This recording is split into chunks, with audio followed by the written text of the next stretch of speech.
Got one of these? Well, might just be time to plug this in and update. What's going on, everyone? It's Rich Haywood here for Bacon Ice Cream Productions and Team RTFC welcoming you to yet another episode of the Good Times Newsline Flashcast. Yeah, that's right. That's right. We're back after a little bit of a break.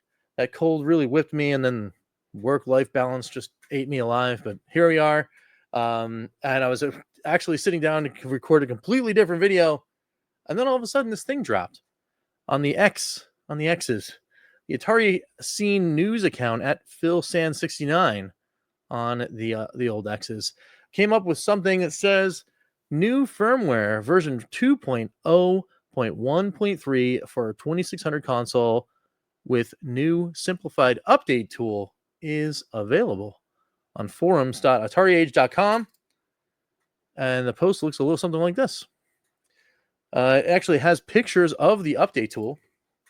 We'll take a look at that. There it is. That's actually what the update tool's main screen looks like. Very similar to that. If you guys are familiar to updating your Super Pocket, if you're an Evercade user, or the OG Evercade, well, I'm not even OG, but the VS updater.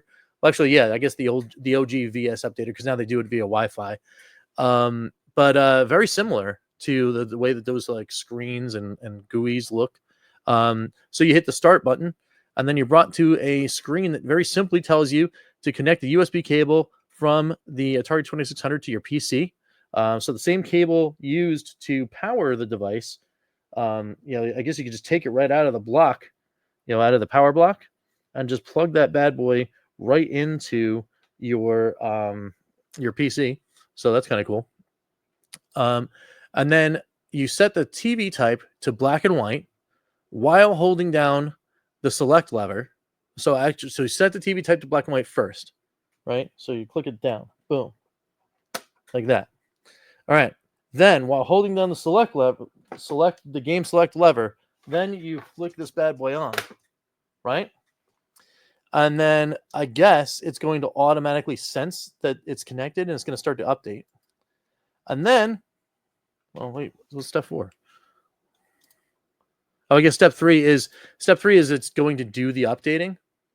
And then what happens after that is, I don't know. That's weird. That doesn't make any sense.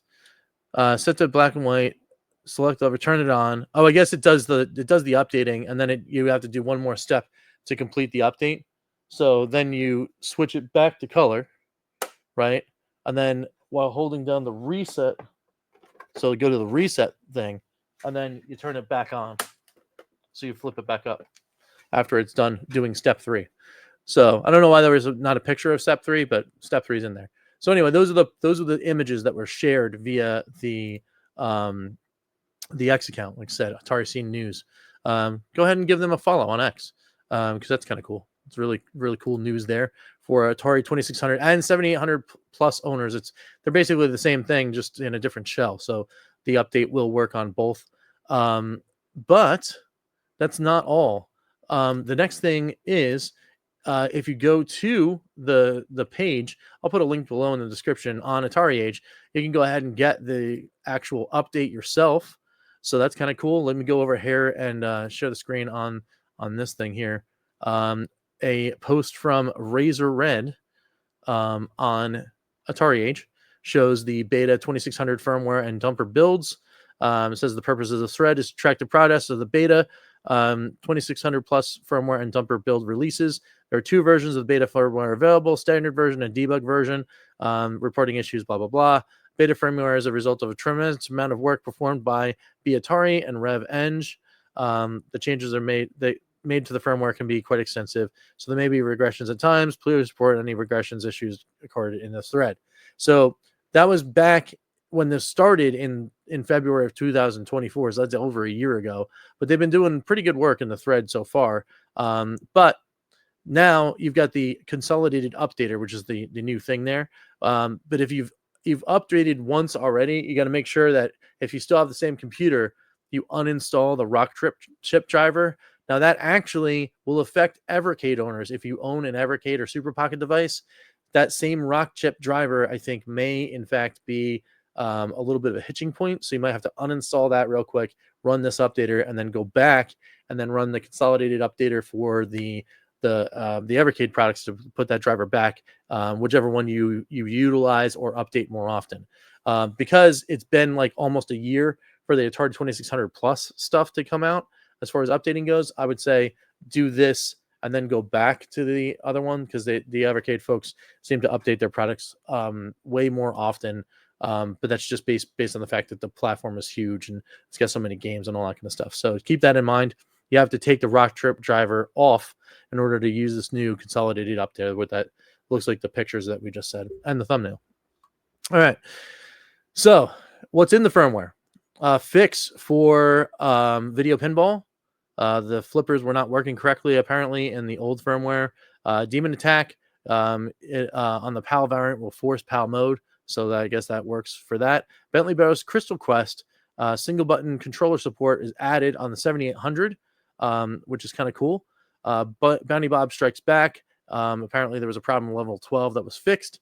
And then the Night Guy timer fix was also placed in that firmware. And as far as the dumper goes, game specific fixes, Medieval Mayhem is now looking like it's working. 16K and 32K versions of incorrect dump size errors are fixed on the 7800, and then apparently a variant of Double Dragon is now working, which is cool. So then right under there, you got the 2.0.13. So today, or actually yesterday, I guess, the update dropped, and you got the standard version right here and the debug version right there. Obviously, most of us are going to choose standard unless you're into helping them out and doing beta testing for them. I would go with the standard version, which is the one I downloaded. So that is pretty cool. That is pretty cool. So what do you guys think, though? Do you have one of these? Do you want to update them? Are you going to update? I probably will, but probably not for a little bit, because I've got so much catching up to do. I just saw this thing pop by, and I'm like, well, I guess that's news, so let's go ahead and do that. So anyway, that's what I'm going to do. I'm going to leave this here. I'm going to update, but it probably won't be until next week. But for now, that's what we got in the area of the Atari 2600 Plus and 7800 Plus. It's a good reminder that we actually have one of these here. So we can start playing games and fixing games and testing games with one of these things. As that is actually one of the main reasons I got a 2600 Plus to begin with, was so I could do all those restorations and then start making games work and playing. Because I've got a big old bag of games that I need to take apart and do all the fun stuff to. So let me know down below in the comments below if you are looking forward to some of that going down on this channel. Speaking of other things that are going on the channel, are we going to be seeing a lot more videos? Yes, we will. Hopefully next week we'll have a nice little full slate again of videos, now that we're back from like all the crazy nonsense stuff. And I'm going to have some time to go ahead and do some of those things. So keep your eyes and ears peeled for the channel for more updates and cool things. We always appreciate the visits. And of course, hopefully you guys appreciate the watching of the videos.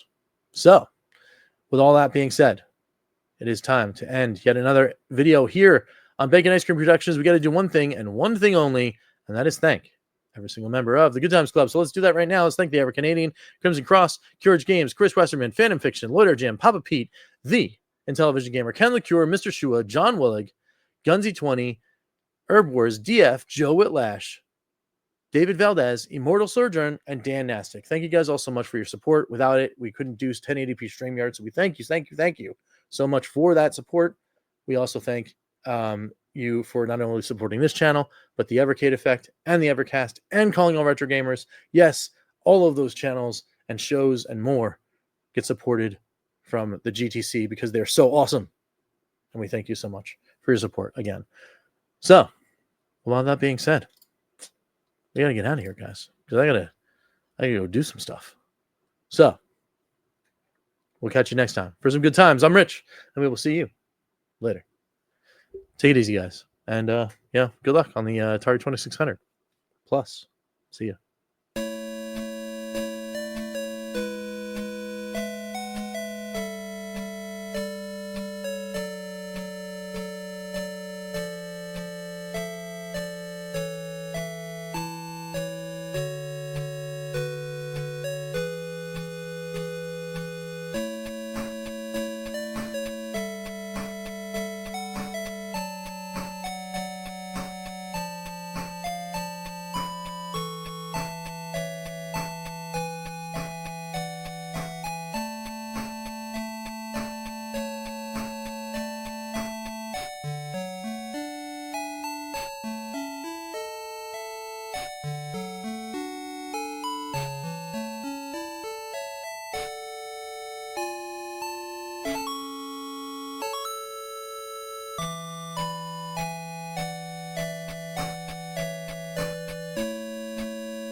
rtfc.baconicecream.com.